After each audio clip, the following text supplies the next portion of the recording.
Bonjour et bienvenue dans ce chapitre. Aujourd'hui, nous allons entamer notre troisième chapitre, c'est-à-dire les instructions conditionnelles.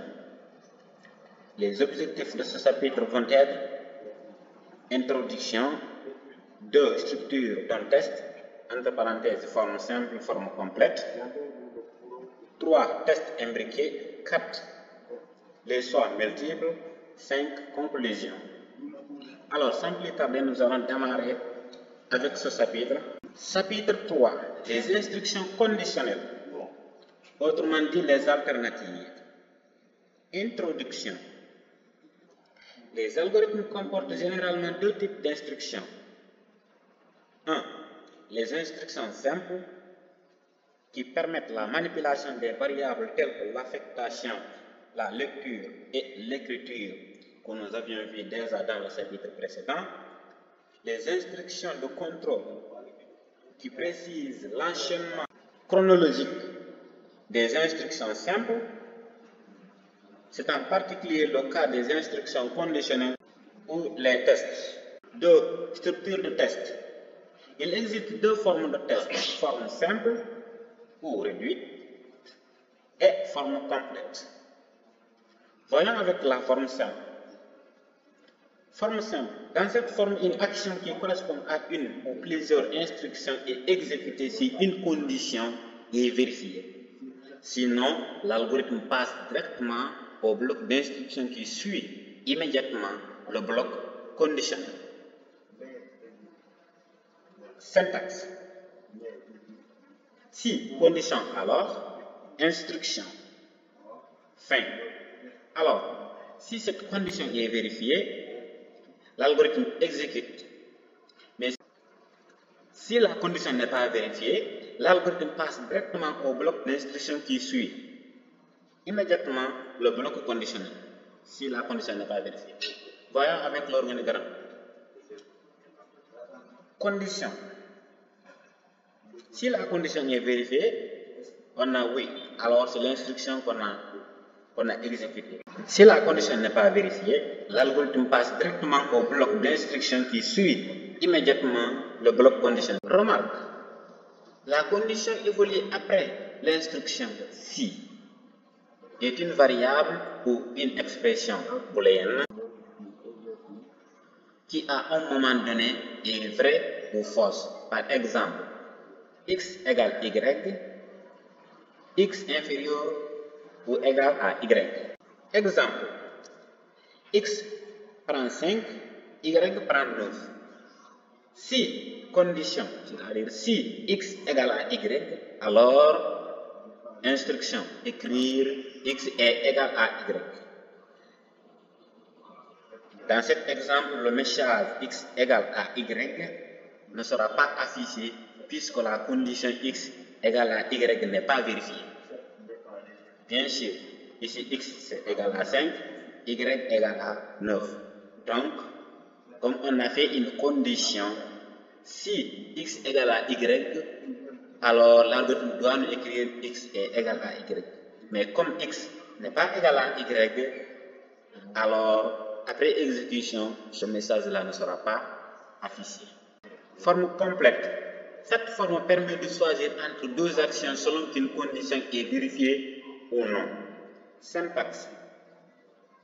Si condition, alors instruction in, sinon instruction 2, action 2, fin. Si. Ici nous avons deux choix. Si condition, alors instruction in, sinon instruction 2. Alors, maintenant, si la condition est vérifiée, on a instruction in qui sera affichée, sinon c'est l'instruction 2 qui sera affichée. Par exemple, si nous prenons l'exemple précédemment que nous avons fait, si x égale à y, alors écrire x est égal à y, sinon écrire x n'est pas égal à y. Par exemple, avec précédemment, si x prend 5, y prend 9, on fait si x égale à y, nous savons déjà que x n'est pas égal à y. Maintenant, la condition n'est pas vérifiée. Nous avons dit si x est égal à y, écrire en première instruction x est égal à y. Sinon, écrire x n'est pas égal à y. Donc, à la fin, nous aurons x n'est pas égal à y, car la première condition n'est pas vérifiée. X n'est pas égal à y, x égale à 5, y égale à 9. Donc, x n'est pas égal à y. Donc, l'algorithme passe directement l'instruction 1 et vient au niveau du sinon et exécute ce message. X n'est pas égal à y. Voyons avec l'organigramme correspondant. Ok, ici, condition, c'est-à-dire condition, si la condition est vérifiée, c'est oui, c'est instruction 1 qui sera exécutée. Si la condition n'est pas vérifiée, c'est instruction 2 qui sera vérifiée. C'est ce que j'ai expliqué précédemment. Si la condition est vérifiée, nous aurons x égale à y. Mais si la condition n'est pas vérifiée, nous aurons x n'est pas égal à y. Et là-bas, nous aurons x n'est pas égal à y, car x égale à 5 et y égale à 9. Remarque, certains problèmes exigent parfois de formuler des conditions qui ne peuvent pas être exprimées sous forme d'une simple comparaison. Par exemple, si x appartient entre 0 et 1, s'exprime par la combinaison de deux conditions x supérieur égal à 0 et x inférieur à 1 qui doivent être vérifiées en même temps. Pour combiner ces deux conditions, on utilise les opérateurs logiques. Ainsi, la condition x appartient 0, 1, c'est-à-dire fermé en 0, ouvert en 1, pourra s'écrire sous la forme x supérieur ou égal à 0 et x inférieur à 1. Ici, vous voyez les opérateurs logiques et ou et non sont les opérateurs logiques. Cette dernière est appelée une condition composée ou complexe. Une condition composée est une suite de conditions simples reliées par des opérateurs logiques. Voyons un exemple. Sur la forme complète d'un test, x prend 5, y prend 9. C'est l'exemple précédent. Si x égale y, alors écrire x est égal à y. Sinon, écrire x est différent de y. Avec cette forme, on peut traiter les deux cas possibles. Si la condition x égale à y est vérifiée, le premier message est affiché, c'est-à-dire x est égal à y. Si elle n'est pas vérifiée, le deuxième message est affiché, c'est-à-dire x est différent de y. 3. Test imbriqué.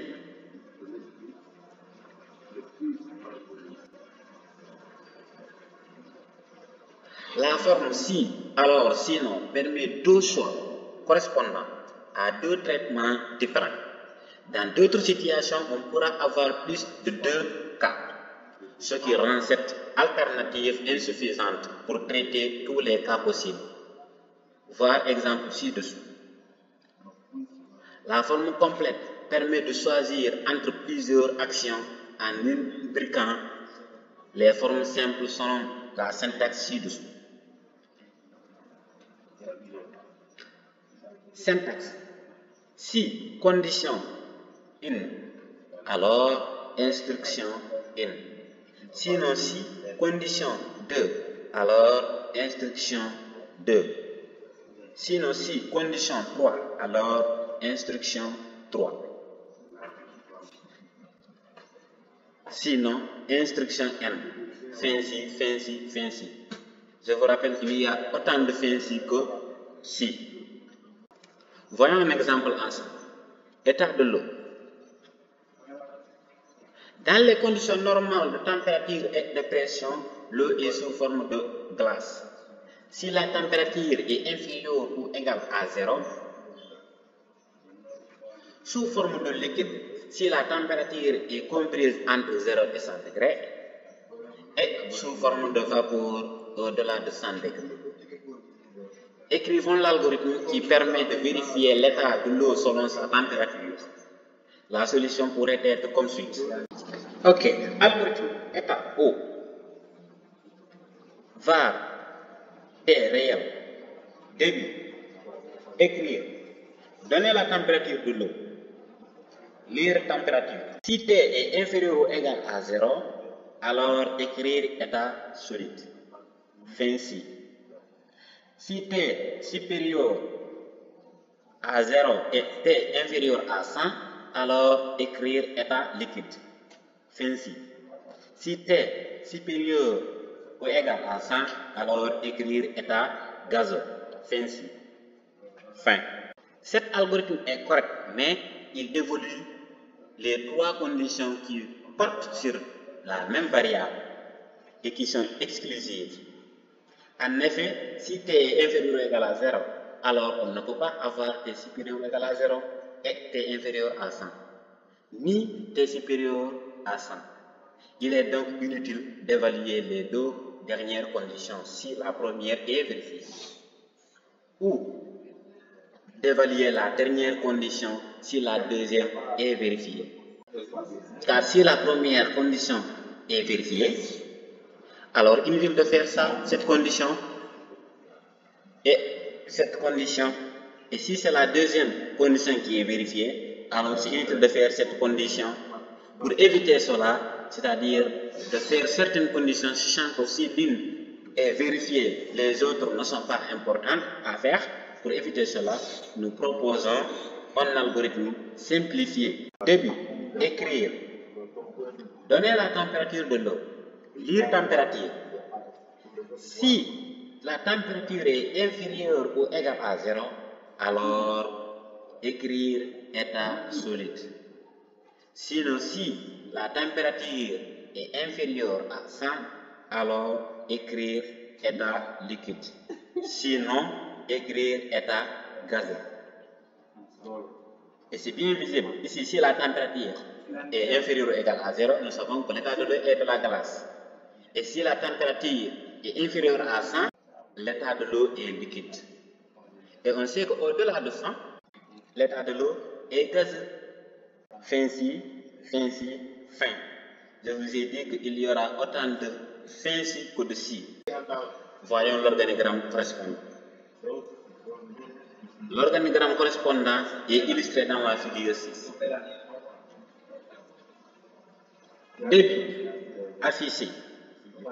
Donner la température de l'eau. Lire la température. Température inférieure à 0. Si oui, on part vers la gauche. Si oui, afficher état solide. Et l'algorithme prend fin si la condition est vérifiée. Sinon, l'algorithme passe au test suivant, c'est-à-dire température inférieure à 100.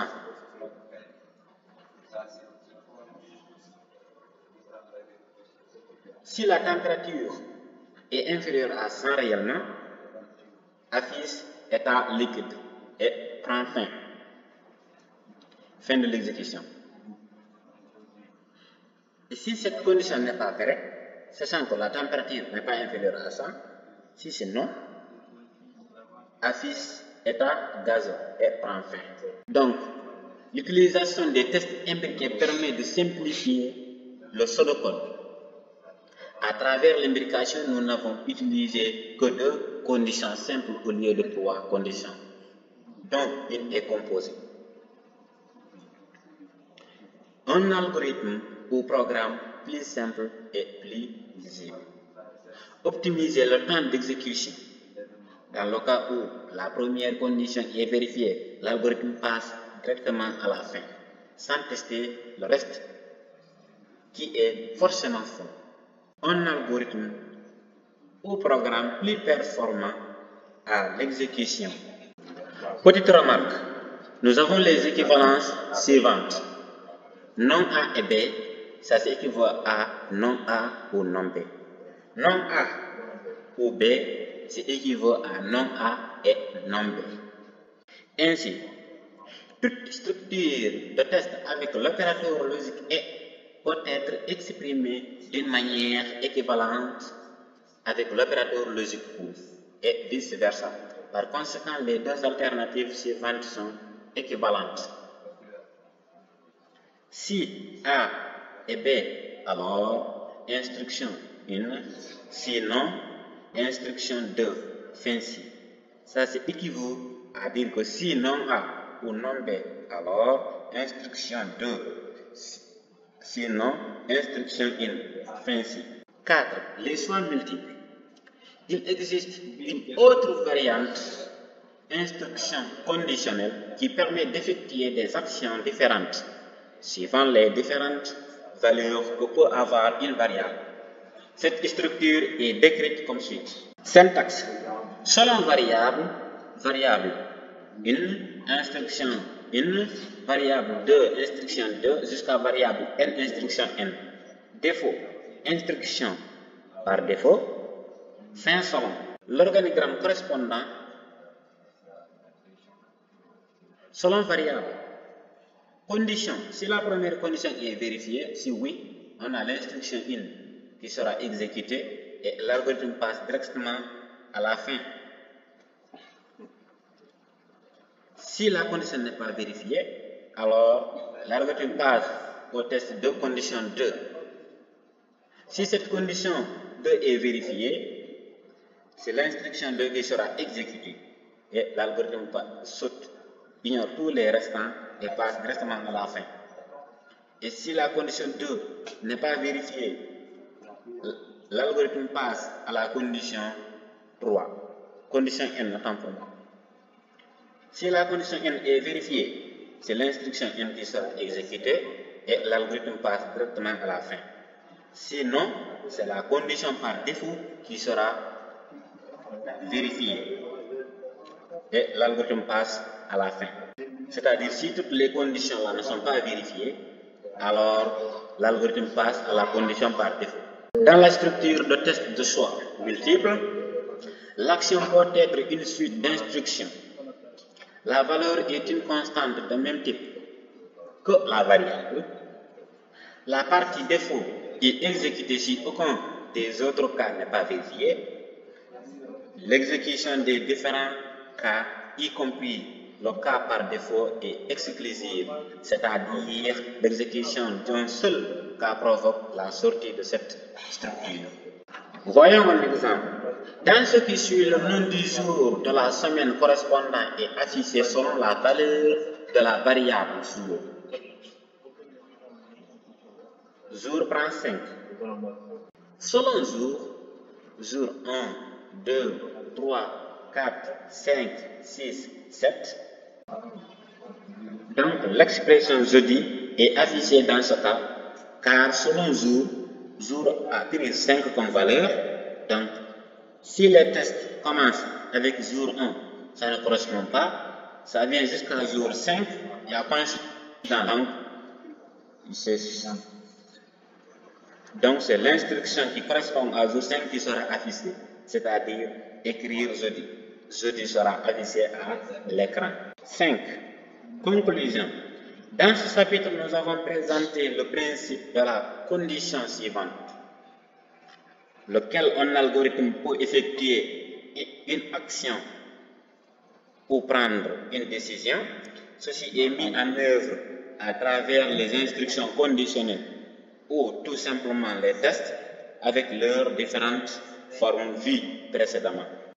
Voilà tout pour ce chapitre et dans le chapitre prochain, nous allons voir les instructions itératives, autrement dit les boucles.